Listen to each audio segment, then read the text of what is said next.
Assalamualaikum warahmatullahi wabarakatuh. Perkenalkan, nama saya Cintia Aulia Putri.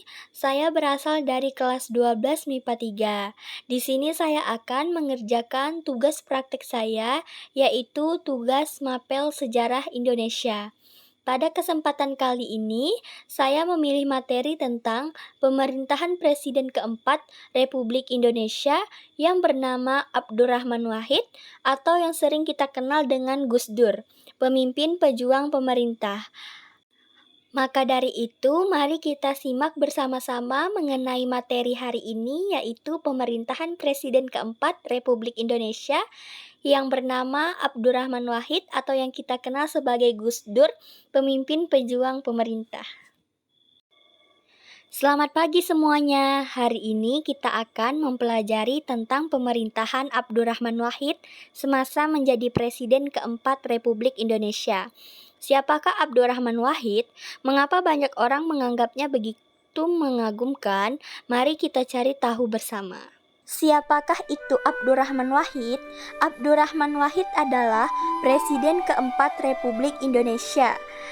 Ia dilantik pada tanggal 20 Oktober 1999. Dia dikenal sebagai Gus Dur, tokoh NU dan aktivis demokrasi. Seperti kata Gus Dur, saya lebih suka Indonesia kacau asal demokratis daripada Indonesia damai tapi diperintah tentara. Membuka gerbang demokrasi, kebebasan tanpa batas. Sejak awal kepemimpinannya, Gus Dur berkomitmen untuk membawa kebebasan berekspresi yang lebih luas. Antara gebrakannya besarnya adalah yang pertama, membubarkan Departemen Penerangan Kebebasan Pers. Yang kedua, membubarkan Departemen Sosial, mengurangi birokrasi. Yang ketiga, menghapus larangan budaya Tionghoa dan Konghucu. Yang terakhir, yang keempat, menerapkan otonomi daerah atau desentralisasi.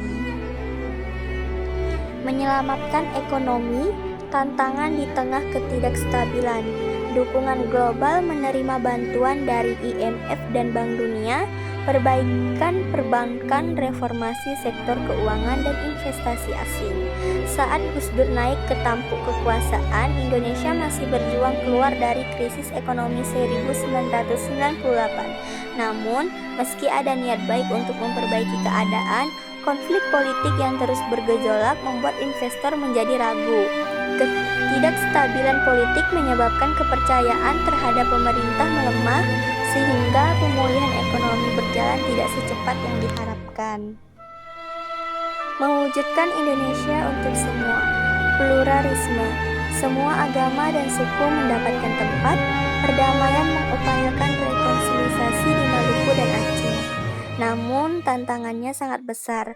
Konflik antara kelompok masih sering terjadi, dan meskipun Gus Dur berupaya mengedepankan rekonsiliasi, realitas politik dan sosial di lapangan tidak semudah membalikkan telapak tangan.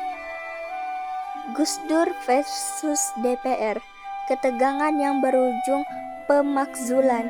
Yang pertama, keputusan sepihak. Gus Dur sering membuat kebijakan tanpa koordinasi, membubarkan beberapa departemen tanpa konsultasi dengan DPR. DPR mengeluarkan memorandum. DPR mengeluarkan 2 memorandum peringatan, puncaknya pemakzulan 23 Juli 2001. Ketegangan dengan militer, memisahkan Polri dari APRI, menggeser beberapa perwira tinggi. Sidang Istimewa 2001 akhir yang tidak bisa dihindari. Ketegangan antara Gus Dur dan DPR semakin memuncak akibat kebijakan-kebijakan yang dianggap kontroversial. Setelah 2 memorandum mosi tidak percaya, Sidang Istimewa MPR pada 23 Juli 2001 resmi memberhentikannya dari jabatan presiden. Gus Dur sempat mengeluarkan dekret presiden untuk membubarkan DPR dan MPR, tapi gagal. Akhirnya, Megawati Soekarno Putri menggantikannya sebagai Presiden Republik Indonesia. Meski kepemimpinannya berakhir lebih cepat, Gus Dur tetap dikenang sebagai tokoh demokrasi dan pluralisme yang memperjuangkan kebebasan dan hak asasi manusia. Kesimpulan, Gus Dur membawa perubahan besar untuk demokrasi dan hak asasi manusia, tapi kurang koordinasi politik memanas hingga akhirnya dilengsarkan. Kepemimpinannya berani, pro-rakyat dan melawan diskriminasi. Meski dimakzulkan, warisan tetap hidup. Gus Dur dikenal sebagai tokoh pluralisme yang mengutamakan keadilan dan demokrasi. Seperti kata-katanya, tidak ada jabatan di dunia ini yang perlu dipertahankan mati-mati.